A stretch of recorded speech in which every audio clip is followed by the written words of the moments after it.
Salut à tous, ici Benjamin Blanchard. Bienvenue sur ma chaîne où l'on explore ensemble le monde passionnant des technologies modernes. Si vous êtes intéressé par les dernières innovations et que vous voulez rester à jour sur ce qui change notre quotidien, pensez à vous abonner. Aujourd'hui, on va plonger dans un sujet incontournable des nouvelles tech. Prêts à découvrir? C'est parti. Bonjour à tous et bienvenue sur ma chaîne. Aujourd'hui, je vais aborder un sujet qui pourrait bien faire trembler les fondations de la sécurité numérique, la puce de sécurité. T2 d'Apple, réputée inviolable, serait en réalité piratable. Dans cette vidéo, je vais vous expliquer comment des chercheurs ont réussi à contourner cette protection, les implications de cette découverte et ce que cela signifie pour les utilisateurs d'Apple. Restez avec moi pour plonger dans les details de cette affaire qui remet en question la confiance que nous plaçons dans nos appareils. Des experts en sécurité affirment qu'ils ont trouvé une faille dans la puce de sécurité T2, ce qui leur permettrait de prendre la main sur n'importe quel Mac. Leur système d'attaque est identique à celui qui sert à pirater un iPhone, et pour l'instant, Apple n'a pas réagi. Depuis toujours, Apple et ses Macs se sont plutôt bien défendus face aux virus et aux malwares. Pendant longtemps, on a même dit qu'un antivirus était inutile sur un Mac, et pour aller plus loin dans la sécurité de ces systèmes. Apple est allé jusqu'à intégrer une sécurité à l'intérieur même des composants. En juin, Apple a ainsi mis en avant la puce de sécurité T2, qui agit comme un vrai coprocesseur.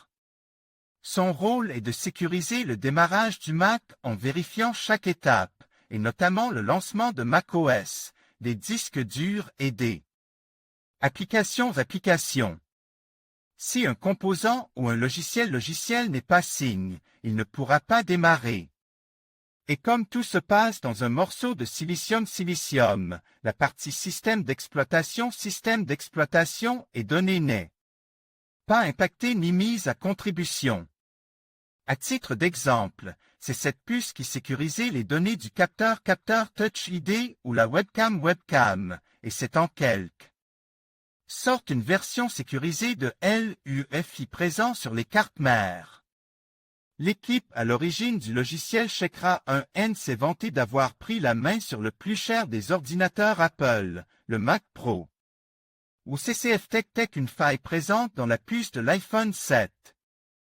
Apple met donc en avant son inviolabilité, mais des experts en sécurité affirment qu'ils sont parvenus à trouver une faille en utilisant les exploits Checkme 8 et Blackbird, utilisent pour jailbreaker des iPhones.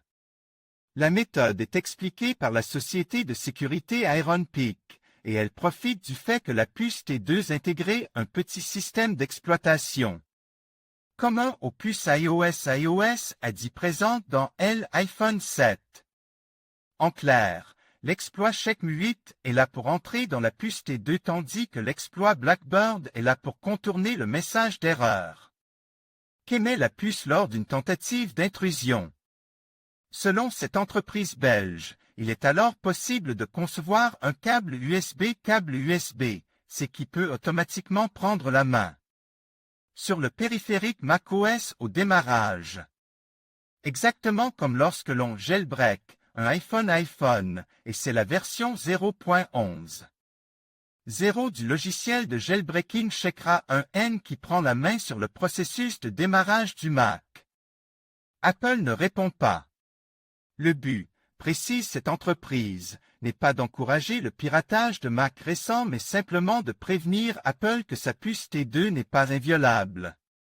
J'ai contacté Apple à propos de ce problème à de nombreuses reprises, mettant même en copie Tim Cook pour obtenir une certaine exposition, écrit l'auteur de la démonstration.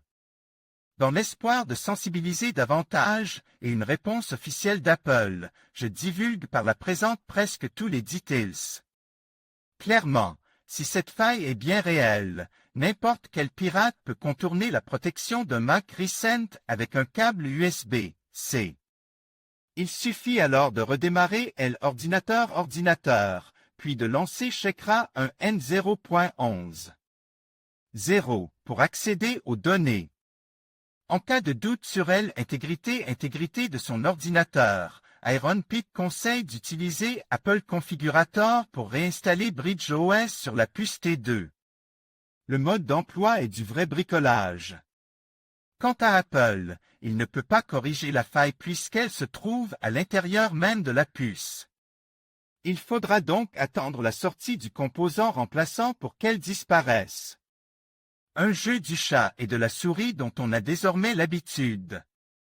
En conclusion, bien que la puce de sécurité T2 d'Apple soit souvent considérée comme inviolable, les récentes découvertes montrent qu'elle n'est pas à l'abri des attaques.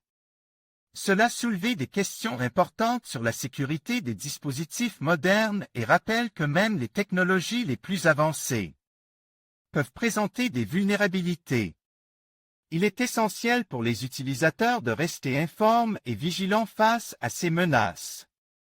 Merci de nous avoir suivis et n'hésitez pas à partager vos réflexions sur ce sujet.